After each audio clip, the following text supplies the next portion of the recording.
Welcome back, everyone. It's Zach, and you're watching The Hay Farm.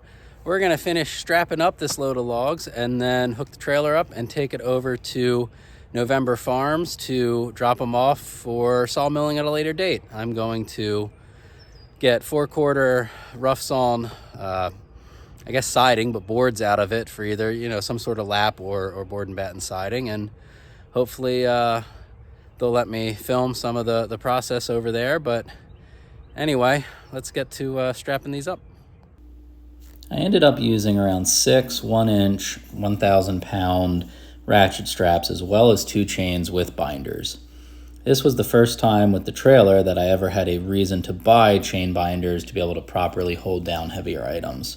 I've accumulated plenty of chains over the years, but I've never really had a reason to use them for other than logging or farm use or, pulling stuff from behind the truck. Again, logging. I have an earlier video where behind the Avalanche that I used to own, where I just had chains strapped to the hitch to pull logs out from across the driveway. So finally put those to real use and used them here.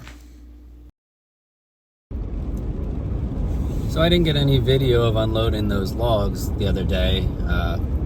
They have a Avant little tree machine is what I always thought they were, but I guess landscape machine and a grapple, and that thing made such quick work of it that I bet all of those were unloaded in 15 minutes tops. So, which was good because Kristen sent me on a trip to, and you can't see it out there, but get 4 pallets of bricks for the walkway going to the house. And it's raining, which I don't know, it's light rain, but the roads are wet, which means that this is, by far the heaviest thing I've ever pulled. And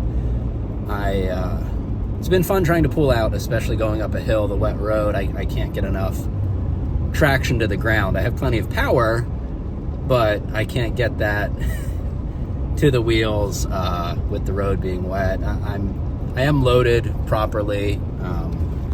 It's not an issue of, that's my fingers. It's not an issue of, not enough tongue weight. Truck is squatted, I am loaded. It's just fun because it's wet. So anyway, I'll show you guys the bricks when we get home. I got a fun about 40-minute drive left, and yeah, these are heavy. So I'm feeling like a snack on the way just to ease my nerves halfway home. Catch you guys later. And then before I could go over and have all the lumber milled up, I needed to create some stickers to space in between the logs. You use stickers in order to continue the drying process after they're sawn and give them airflow to try and minimize warping, cupping, stuff like that. If you stack them just directly on top of each other, you're really going to promote some areas drying quicker than others, which is what creates that issue. The cheapest way I could figure out how to make those was to just rip down some store-bought 2x4s. I don't actually remember how many of these I made or what thickness I cut them at, but I'm pretty sure they were somewhere around a 1/2 inch and about 4-foot sections. So here's the first 6 of the 9 logs I took over to the sawmill.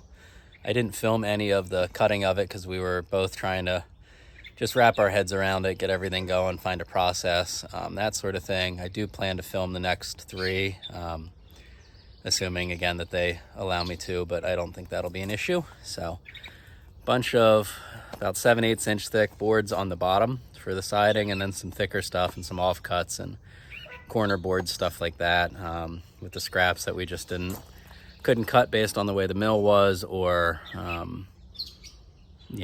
just offcuts that we had where things didn't line up right, because he's new to milling, I'm new to milling, so it is what it is. But very pleased. I'm going to restack this a little bit today because I just have all the bigger, thicker stuff on top, but otherwise pretty simple. And that's all I ever filmed of that. I did end up getting the other 6 or 3 or 4 logs, whatever I had, cut up and milled.